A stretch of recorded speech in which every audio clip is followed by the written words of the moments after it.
Today's tech news moves fast, but understanding it shouldn't be hard. That's why Snarful Solutions Group brings you Connecting the Dots, where we break down what's happening in tech and why it matters to you. Now, let's dive in with your hosts. Imagine buying a piece of technology, waiting 3 years, and instead of the price dropping, the manufacturer just knocks on your door and says it's going to cost you $100 more. Yeah, it's pretty wild. I mean, we are essentially witnessing the end of a 30-year economic model in gaming today. Completely. Welcome to Connecting the Dots. I'm Alex, coming to you live from the Snarful Solutions Group headquarters right here in beautiful Sacramento, California. And I'm Morgan. We are thrilled to be with you this morning, just, unpacking the biggest tech stories of the day and figuring out how they actually impact you. Exactly. And it is Friday, March 27, 2026. If you're stepping outside here in Sacramento today, you are looking at a really gorgeous, partly sunny day with a high of 81 degrees. Which is pretty perfect.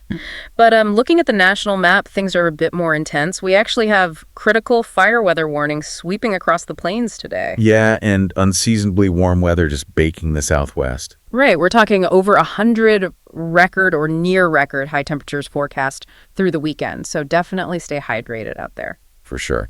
And turning to the financial markets, it was a bit of a cooling off period to end the week. Yeah, the Dow closed down about 110 points. The S&P 500 slipped just slightly, I think down about 3 points. Yep. And Bitcoin took a bit of a tumble, dropping roughly 3% to close right around $66,652. A little bit of red on the crypto screens, which honestly means my portfolio is looking slightly tragic this morning. Oh, definitely. And that is exactly why I had to double up on my morning fuel today.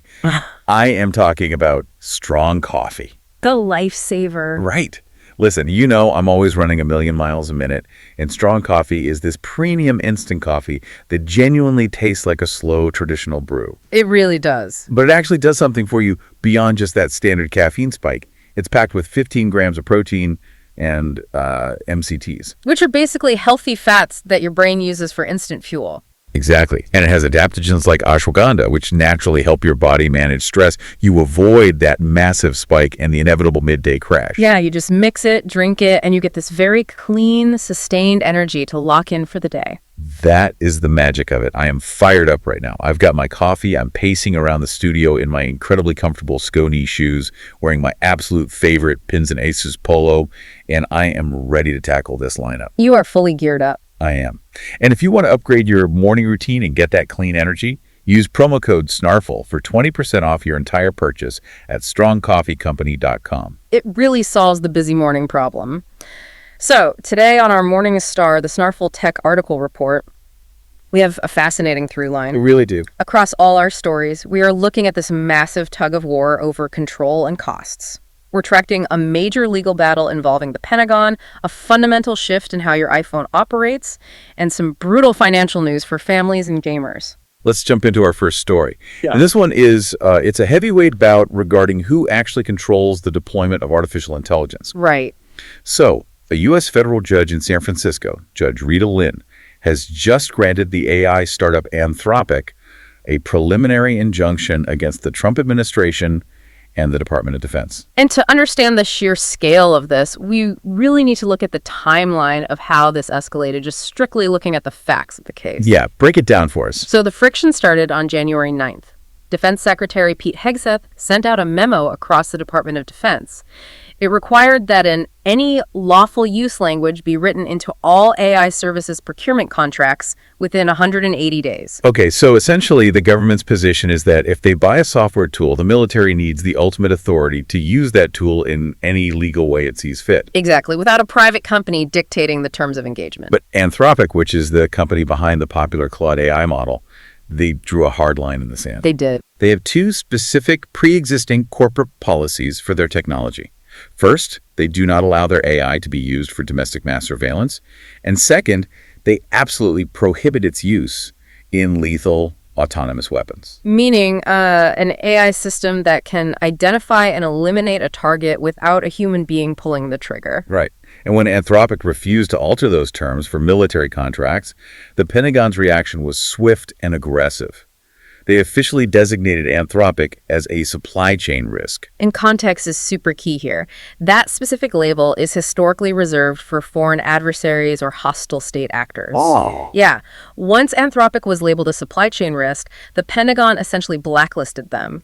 Secretary Hegseth posted on social media that no contractor doing business with the U.S. military could conduct commercial activity with Anthropic. Wait, if I'm reading this right, this isn't just about the military not buying Claude directly. No, not at all. This is about the military telling any company that, like, builds jets or writes software or provides logistics for the government that they cannot use Claude for their own internal corporate work either. Exactly. And the ripple effect of that was catastrophic for Anthropic's business. It threw the entire contracting world into a total panic. I can imagine.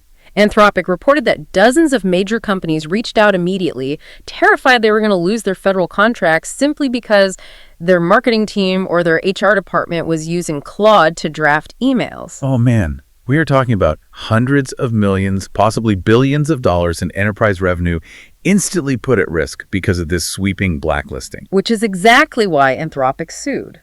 And that brings us to Judge Rita Lynn's ruling. She hit the pause button on this ban, and her legal rationale was very pointed. What did she say? Well, she called the government's move Orwellian and stated that punishing an American company for bringing public scrutiny to a government contracting position is classic illegal First Amendment retaliation. So the core legal argument here is that Anthropic was expressing its corporate values and policies, and the government unlawfully retaliated against that protected speech by trying to bankrupt them. That's the argument, yeah. But the Department of Defense has a completely different lens on this, rooted strictly in battlefield logistics and national security. Right, they're looking at the actual mechanics of it. Exactly. Yeah. In their court filings, the DoD argued about how these AI models work. When you use Claude, your laptop isn't doing the thinking. It is pinging a server in San Francisco via an API. Ah, okay. The military's fear is that if Anthropic feels the military is crossing its red lines during an active, ongoing conflict, the company could theoretically just sever that API connection and shut the intelligence system down mid-mission. That is a fascinating mechanical problem. It's like hiring a master chef for the military, right? Right. And the chef says, I'll cook for the troops, but I won't cook poison. And the military responds by banning anyone who buys the chef's pans. From a defense perspective, you absolutely cannot have your battlefield software turning off because a tech company halfway across the world decided you violated their terms of service. No, you can't. You need on-premise AI something downloaded entirely onto an isolated, air-gapped military hard drive where a private company has zero physical ability to pull the plug. And that is the exact vulnerability the Pentagon highlighted. They stated that this scenario poses an unacceptable risk to national security, arguing that military commanders, not tech executives, must be the ones deciding what is safe on the battlefield. That makes sense. But during the hearing, Judge Lynn drilled down on whether Anthropic actually possessed the access or ability to sabotage an on-premise system once it was handed over. And more importantly, she challenged how broadly the DoD applied the punishment. Right. She brought up that now famous toilet paper hypothetical, which perfectly illustrates the chaos this caused. Yes. She posed a question to the government representative asking, let's say I'm a military contractor. I don't provide IT to the military. I provide toilet paper to the military. I'm not going to be terminated for using Anthropic. Is that accurate? And what did they say? The government lawyer confirmed that for non-defense work, that shouldn't happen. But when the judge asked about a contractor providing basic, non-classified IT services, the government couldn't give a definitive answer. Wow. And that lack of clarity is exactly why a temporary injunction was granted. Exactly. So, connecting the dots for you, the listener, this is a defining battle for the future of technology in our society. It sets a massive legal precedent. It really does. It asks whether private tech companies can exert ethical control over the government's use of their products, and whether contractors can be punished for the software they choose to use. The final verdict is still months away. Speaking of Anthropic's Claude and the massive leverage these AI models have, Apple is realizing they can't just rely on one partner to run the future of their devices. No, they can't. And that concept of controlling the software ecosystem leads us perfectly into our second story.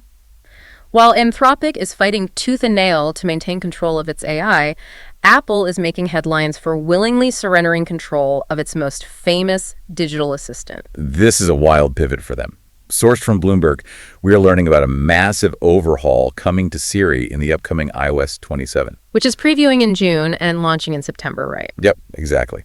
And Apple is officially dropping its exclusive partnership with OpenAI's ChatGPT. Wow. So instead of a single pipeline, Apple is creating a new extensions feature in the Settings app. They're functionally opening up their famously closed ecosystem, that walled garden where they traditionally control every piece of hardware and software. Right. Soon, if you download a third-party AI chatbot from the App Store, whether that is Google's Gemini, Anthropic's Claude, or ChatGPT, you can wire that specific model directly into Siri's brain. Wait, I want to make sure I'm visualizing this correctly. Apple is famous for its walled garden. Isn't this like Apple letting you replace the engine of your new car with one from a competitor? That is a perfect way to look at it. It is a rare concession, proving just how far behind Apple feels in the AI race. Because if you look at the history, Apple has spent vast fortunes trying to build out its own artificial intelligence. Oh, absolutely. Siri launched back in 2011, way ahead of the curve, but it kind of stagnated. Recently, Apple spent as much as $2 billion acquiring an Israeli audio AI startup, and they had a reported $1 billion partnership with Google just to handle core search functionalities. And despite all of that, their in-house generative AI simply isn't competitive with the standalone tech giants. But because it is Apple, they found a way to turn a technical shortfall into a financial masterstroke. They always do. Right. When you download Claude or Gemini to power your Siri and you pay for their premium monthly tiers, Apple gets to skim its standard 30% commission on those subscriptions through the App Store. The economics of the App Store tax are brilliant here. They realize they cannot build the smartest AI brain, but they own the physical platform, the iPhone, that billions of people use to access the internet. Yeah. By running this through the App Store, they are guaranteeing themselves a massive slice of the revenue, regardless of which AI company ultimately wins the chatbot wars. They are choosing subscription revenue over total ecosystem control. And honestly, for you, the everyday professional or the family managing a busy schedule, Siri is finally going to get genuinely smart. And you get to choose whose brain it uses. Exactly. If you prefer how Claude analyzes documents, you plug in Claude. If you like Gemini's integration with your Google Calendar, you use Gemini. It completely changes the AI experience for the consumer. Apple is changing up its software strategy to squeeze out more subscription revenue because hardware is tough right now. It really is. And speaking of the harsh economics of consumer hardware, if you have a gamer in your family, you might want to sit down for this next one. Yeah, this is rough. Starting April 2nd, Sony is globally raising the price of the PlayStation 5 consoles by $100. $100. Yep. Let's break down exactly what that looks like. The standard PS5 is jumping from $550 to $650. The PS5 Digital Edition, which has no disc drive, goes up to $600. And the high-end PS5 Pro, that will now set you back $900. Oh my goodness. Even the PlayStation Portal Remote Player jumps $50 to $250. The context here is what makes this so shocking.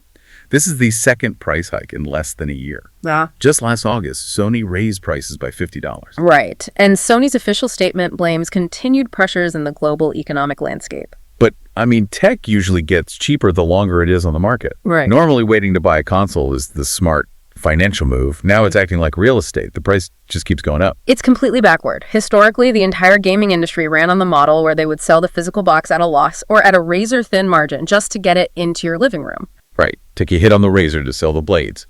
But that model is breaking down. Why? What is actually driving the cost of a 3-year-old plastic box up so dramatically? Well, there are strong rumors that it comes down to the physical limits of semiconductor supply chains, specifically RAM. Random access memory. Exactly. High bandwidth memory is what makes these modern games load instantly and look incredible. But we are currently in the middle of the greatest artificial intelligence boom in history. So this circles right back to the AI story. Companies are devouring all the memory chips to build out their AI server farms. Precisely. The global fabrication plants can only produce so much memory. The AI sector is buying up all the manufacturing capacity, and they're willing to pay an absolute premium for it. Which leaves consumer electronics companies fighting for the scraps, driving their component costs through the roof. Yep. And the economics are so strained that there are rumors these rising RAM costs might push the release of the next generation PlayStation all the way back to 2028 or 2029. So Sony has to stretch the PS5 generation out, and they can no longer absorb the cost, so they pass it to the consumer. For families, this is a massive blow to the everyday budget. It really is. Gaming used to be the affordable, stay-at-home entertainment option. Right. But with a $900 Pro console, the barrier to entry is reaching premium PC levels. It forces a hard conversation about entertainment costs. It really does. Before we wrap up, here's one more thing to know. We want to give a quick shout out to Old Glory. If you are looking for the perfect gift for your techie friend, or honestly, anyone, Old Glory is the iconic music and sports fan merch store. They have an incredibly deep catalog of gear. I was just browsing their site last night, and right now, if you use promo code SNARFL at checkout, you can get 15% off your entire purchase. That's a great deal. It is. Just head over to oldglory.com. Again, that is promo code SNARFL for 15% off at oldglory.com. All right, let's briefly connect the dots of the day's 3 stories. We are really watching the tech industry grapple with control and costs. Yeah, from Anthropic fighting for control over its AI's deployment against the DoD. To Apple ceding control of Siri to outside competitors just to capture that 30% subscription revenue. And finally, Sony passing their economic pressures directly onto gamers with massive price hikes. It paints a very clear picture of the industry right now. It does. Which leaves us with a final thought to mull over. With Apple taking a 30% cut of AI subscriptions and Sony charging $900 for a console, are we entering an era where access to top-tier tech and AI is going to become a luxury reserved only for those who can afford premium subscriptions and hardware? That is something to think about as you head into your weekend. We're here to help at Snarful, so reach out on our website if you have any more questions. That's a wrap on today's top stories. Remember, tech doesn't have to be complicated, and we're here to help connect the dots. If you've got questions or want to learn more, visit us at snarful.com. Thanks for listening, and we'll catch you next time.